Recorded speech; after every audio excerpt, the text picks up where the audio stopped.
झारखंड और महाराष्ट्र में होने वाले चुनाव के लिए सभी पार्टियों ने कमर कस ली है। इसी कड़ी में बीजेपी के राष्ट्रीय प्रवक्ता गौरव भाटिया ने भाजपा मुख्यालय नई दिल्ली में प्रेस वार्ता को संबोधित किया। इस दौरान भाजपा प्रवक्ता ने कहा कि एनडीए और बीजेपी अपने मूल मंत्र पर चलते हुए विकास की बात करती हैं और जहां पीएम मोदी का नेतृत्व है वहीं जीत है, वहीं जनता का हित भी है। वहीं गौरव भाटिया ने विपक्षी पार्टियों पर बांग्लादेशी घुसपैठियों को लेकर निशाना साधा और कहा कि विपक्षी पार्टी तुष्टीकरण की राजनीति करती हैं। चुनाव का माहौल है झारखंड में, महाराष्ट्र में, और उसके बाद जिस तरह से एक तरफ एनडीए और भारतीय जनता पार्टी अपने मूल मंत्र पर चलते हुए विकास की बात कर रही है, देश को, प्रदेश के निवासियों को जोड़ने की बात कर रही है, दूसरी तरफ विपक्ष का एक ही मकसद है और वो मकसद है पहले बांटो, उसके बाद जो घुसपैठिए घुस जाए वो काटे। और झारखंड के परिप्रेक्ष्य में जो वहां की जनता की आवाज है, संकेत स्पष्ट हैं। एक बड़ा बदलाव होगा, एनडीए की और भाजपा की सरकार वहां बनेगी। और मैं मुख्य मुद्दों पर आज भारतीय जनता पार्टी के विचार रखूं उससे पहले मुख्यमंत्री हेमंत सोरेन के प्रस्तावक ही उनको छोड़ के चले गए हैं। उनको भी दिखाई दिया जहां श्री नरेंद्र मोदी जी का नेतृत्व है, जीत भी वही है, जनता का हित भी वही है, विकास भी वही है और देश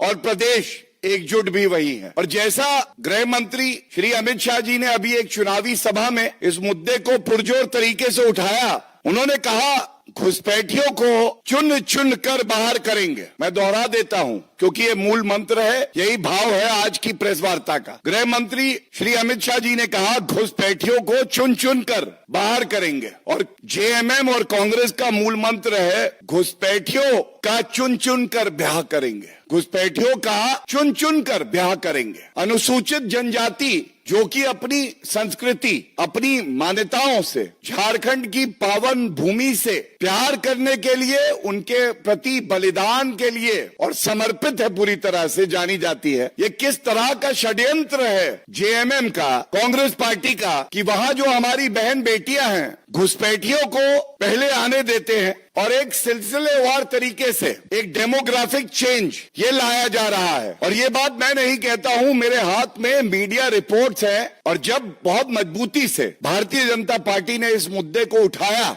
तो वहां की सोई हुई सरकार और हेमंत सोरेन जी ने कागजी कार्रवाई करके कुछ निर्देश दिए और जो इससे स्पष्ट होता है वो आपके सामने रख रहा हूं। ये सरकारी एक आदेश से जानकारी मिल रही है। तो ये गलत नहीं होगा कहना कि झारखंड की सरकार की विफलता का कबूलनामा है ये। और ये क्या कहता है, ये सरकारी आदेश में है, स्टेप नंबर 1, बांग्लादेशी घुसपैठियों को पहले चिन्हित करके मदरसों में ठहराया जाता है। ये जो बांग्लादेशी घुसपैठिए हैं, किसी भी सरकार का, किसी भी मुख्यमंत्री का ये कर्तव्य है, ये उसकी निष्ठा होनी चाहिए झारखंड की जनता के प्रति और देश की सुरक्षा के प्रति कि वो इस तरह की संवेदनशील सूचना तुरंत केंद्र सरकार के साथ साझा करे और ठोस कदम उठाए। और ये जो घुसपैठिए आते हैं इन पे कैसे अंकुश लगे और कानूनी कार्रवाई हो ये देखना है। लेकिन इनका ही आदेश है, मैं पहली लाइन पढ़ देता हूं। इसमें लिखा है, प्राप्त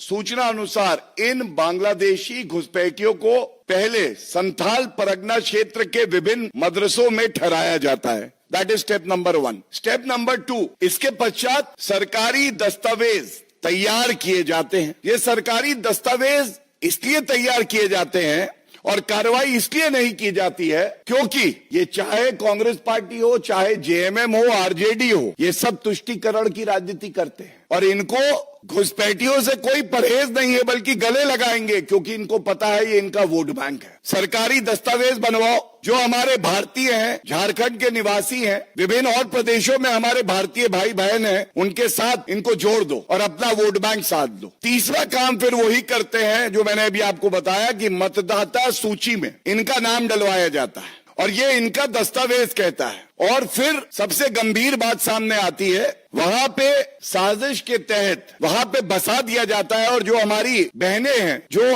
अनुसूचित जनजाति से हमारी बेटियां हैं, उनके साथ विवाह करवा के उनकी जमीन पे कब्जा कर लिया जाता है। अब ये सवाल आज पूछा जाएगा, क्या जेएमएम और कांग्रेस पार्टी के लिए घुसपैठिया ही सही उनका वोट बैंक है, इसलिए कोई कार्रवाई नहीं होगी, और जो मूल निवासी हैं उनके हितों की रक्षा, उनके अधिकारों की रक्षा से इनका कोई लेना देना नहीं है। इनकी जो जमीन हड़पी जाती है, तमाम बार भारतीय जनता पार्टी ने ये बात उठाई और मूल निवासियों ने कंप्लेंट दी, इस पे कार्रवाई नहीं करते हैं। और सबसे बड़ी बात है, ये आंतरिक सुरक्षा के लिए हमारी एक बहुत बड़ा खतरा भी है। और जैसा मैंने कहा, बाबूलाल मरांडी जी ने इस मुद्दे को बड़ी प्रखरता से उठाया भी है, और कुछ आंकड़े जो सामने आए डेमोग्राफिक चेंज के, राष्ट्र सर्वप्रथम